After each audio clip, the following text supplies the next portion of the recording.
Assalamualaikum warahmatullahi wabarakatuh.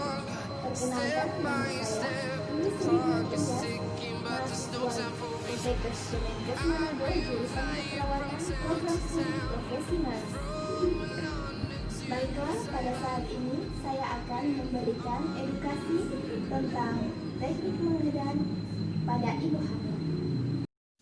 Cara mengenjan saat melahirkan yang benar adalah sebuah ilmu yang wajib dikuasai ibu hamil sebelum bersalin. Teknik mengenjan yang benar akan melancarkan persalinan. Sebaliknya, ketidaktepatan mengenjan dapat menimbulkan dampak yang tidak diinginkan seperti pecahnya pembuluh darah di mata yang dapat mengganggu kesempurnaan penglihatan.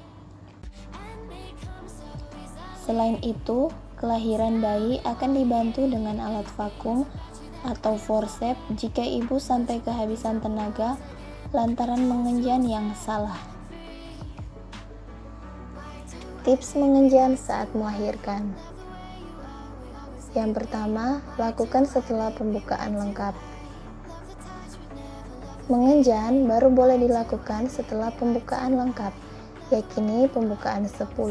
Saat itu, observasi yang dilakukan dokter atau bidan akan menemukan kepala bayi sudah turun sampai ke dasar panggul dan anus mulai ikut membuka. Kenapa mengenjan harus menunggu pembukaan lengkap? Hal ini untuk menghindari pembengkakan atau edema pada mulut rahim. Meski tidak nyaman karena harus menanti kontraksi hingga pembukaan 10, namun ibu harus tetap bersabar, tak boleh khawatir karena penundaan mengenjan umumnya tak akan membahayakan kecuali bila jantung janin mulai melemah. Yang kedua, pilih posisi yang tepat. Posisi yang umum dipilih saat mengenjan adalah berbaring, kemudian menekuk lutut, kedua kaki dibuka, peluk paha dengan melingkarkan tangan ke bawah paha sampai siku dan menarik paha ke arah dada. Posisi ini memberikan keleluasan pada ibu untuk mengenjan. Posisi lain pun bisa digunakan, seperti berbaring miring ke sisi kiri atau kanan atau jongkok, yang kesemuanya berdasarkan kasus per kasus, supaya janin lebih mudah lahir.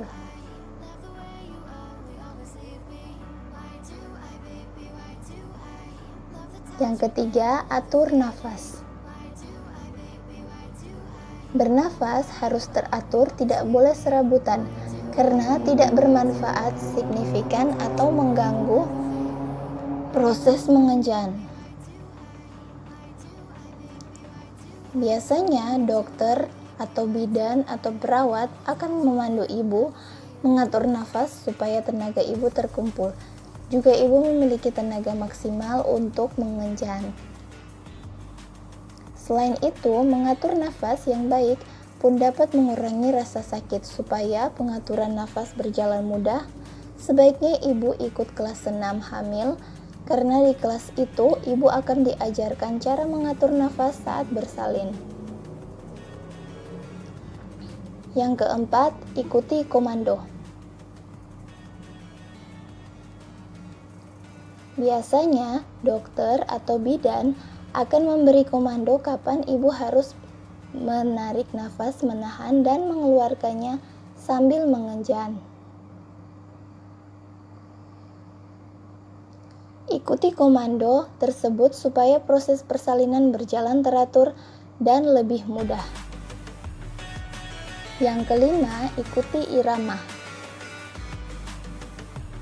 Ibu harus mengikuti irama tubuh saat mengenjan. Bila pembukaan sudah lengkap, ibu harus segera mengenjan, mengatur nafas, dan tidak boleh ditahan saat proses pengenjanan berlangsung.